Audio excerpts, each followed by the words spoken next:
اللہ تتخذوا من دونی وکیلا، اللہ تعالیٰ نے بنی اسرائیل سے کہا کہ اے بنی اسرائیل میرے سوا کسی کو وکیل مت بناؤ، میرے سوا کسی کو وکیل مت بناؤ۔ تو وکیل کا مطلب کیا ہے؟ یہ وکیل کا لفظ عربی زبان کا لفظ ہے، اب تمام زبانوں میں استعمال ہوتا ہے، ایڈوکیٹ کو بھی وکیل کہتے ہیں۔ تو یہ وکیل اپنی فیس لے کر، اپنا محنتانہ، اپنی مزدوری لے کر کام کرتا ہے، اپنی روزی کا ایک ذریعہ ہے، اپنے کلائنٹ کی جانب سے لڑتا ہے، صفائی بیان کرتا ہے، اس لیے اسے وکیل کہتے ہیں۔ اب عربی میں جو لفظ وکیل ہے، وکیل کسے کہتے ہیں؟ وکیل اسے کہیں گے جس پر ہم بھروسہ کر کے، جس پر ہم بھروسہ کر کے اپنا کام اس کے سپرد کر دیں، اسے وکیل کہا جاتا ہے۔ نکاح کے موقع پر بھی وکیل کی بات چلتی ہے کہ لڑکی کی طرف سے وکیل کون ہے۔ اگر لڑکی یعنی دلہن نابالغہ ہے تو اس کا ولی ہوتا ہے، سرپرست ہوتا ہے۔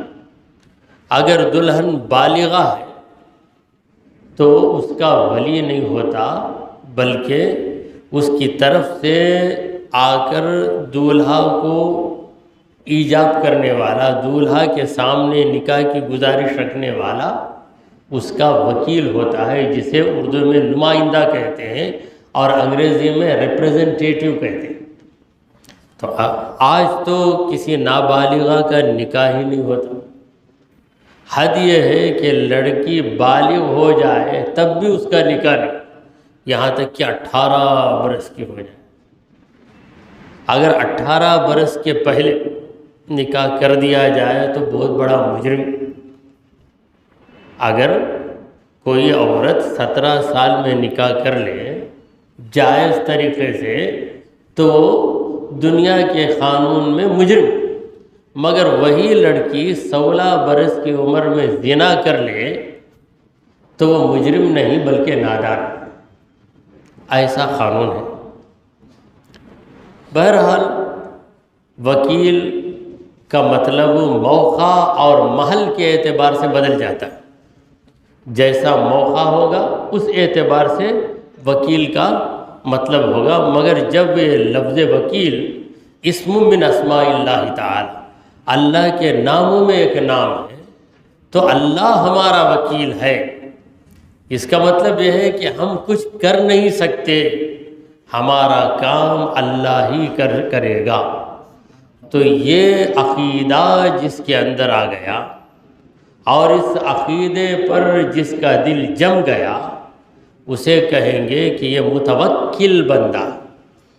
توکل اور وکیل دونوں میں ایسی نسبت ہے کہ توکل کا مادہ بھی واو کاف لام ہے، وکیل کا مادہ بھی واو کاف لام ہے۔ واو کاف لام یہ حروف اصلیہ روٹ لیٹرز ہیں، تو یہ حروف اصلیہ واو کاف لام اسی سے وکیل کا لفظ بنا ہے۔ تو بندہ کیا کرتا ہے؟ توکل کرتا ہے، توکل علی اللہ، اللہ پر پورا اعتماد رکھتا ہے، تب اللہ تعالیٰ کو وہ اپنا وکیل بنا لیتا ہے۔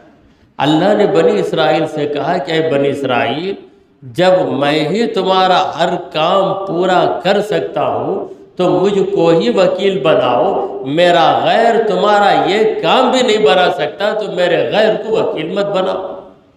یہ تعلیم اللہ نے بنی اسرائیل کو دی، اور وہی تعلیم تمام بندوں کے لیے۔ ایسا نہیں کہ بنی اسرائیل سے کہا کہ اللہ ہی کو وکیل بناؤ اور دوسری قوموں سے کہا کہ کسی اور کو وکیل بنا لو، یہ مطلب نہیں۔ جو یہ اعتقادات، جو عقائد اللہ نے موسیٰ علیہ السلام کے ذریعے بنی اسرائیل کو دیے، وہ سارے عقائد آج بھی باقی ہیں، قیامت تک باقی رہیں گے۔ تو اللہ کے سوا کسی کو تم اپنا کار ساز نہ بنا. کار ساز کا معنی کیا ہے؟ کام بنانے والا. مگر آج جب ہم کار کا لفظ بولتے ہیں تو 4 چاک والی سواری ہمارے ذہن میں آ جاتی ہے. 4 چاکوں والی، 4 پہیوں والی سواری. تو یہ کار بنانے والے کو بھی کار ساز کہہ سکتے ہیں، گھڑی بنانے والے کو گھڑی ساز کہتے ہیں.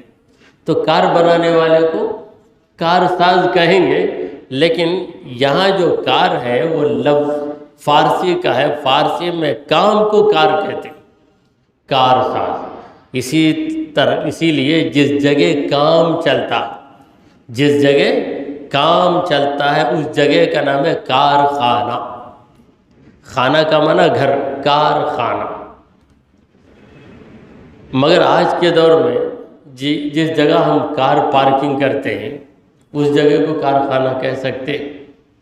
بہرحال اللہ تعالیٰ کار ساز ہے. اللہ ہی کو کار ساز مانو، اس کے سوا کسی کو کار ساز نہ مانو. یہ بہت آسان کام.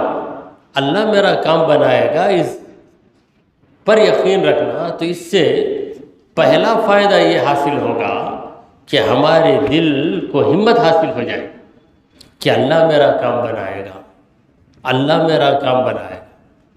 اور اس سے بڑا فائدہ یہ ہے کہ اللہ تمہارا کام بھی بنائے گا، اللہ تم سے راضی بھی رہے گا. دیکھیے پروردگار عالم کا کرم کہ جو بندہ اس پہ بھروسہ کرتا ہے، پروردگار اس بندے کا کام بھی بناتا ہے اور اس بندے کو اپنا محبوب بھی بنا لیتا ہے. اور اللہ تعالیٰ نے ایمان کا واسطہ دے کر ہم سے کہا کہ تم توکل کرو. وَعَلَى اللَّهِ فَتَوَكَّلُوا، اللہ ہی پہ بھروسہ رکھو. ان کنتم مومنین، اگر تم مومن ہو. اگر مومن ہو تو یہ کام کرو، اگر مومن نہیں ہو تو جس پہ بھروسہ کرنا ہے کر لو. جیسا کوئی استاد اپنے شاگرد سے کہتا ہے کہ اگر تم میرا شاگرد ہے تو اس جگہ چلے جا، اگر نہیں ہے تو جو کرنا ہے تیرے من میں کر لے. یعنی ناراضگی ظاہر کرتا ہے. تو پروردگار عالم مومنوں سے کہہ رہا ہے کہ اگر تم مومن ہو تو اللہ پہ بھروسہ کرو. اگر اللہ کو بھول کر اس پر اس پر، امیر پر، سرمایہ دار پر، طاقتور پر، سیاسی انسان پر تم بھروسہ کرنے لگ گئے تو پھر تم کس زبان سے کہتے ہو کہ ہم مومن بندے؟ اگر تمہارا دعویٰ ہے کہ تم مومن بندے ہو تو اللہ ہی پہ بھروسہ رکھو.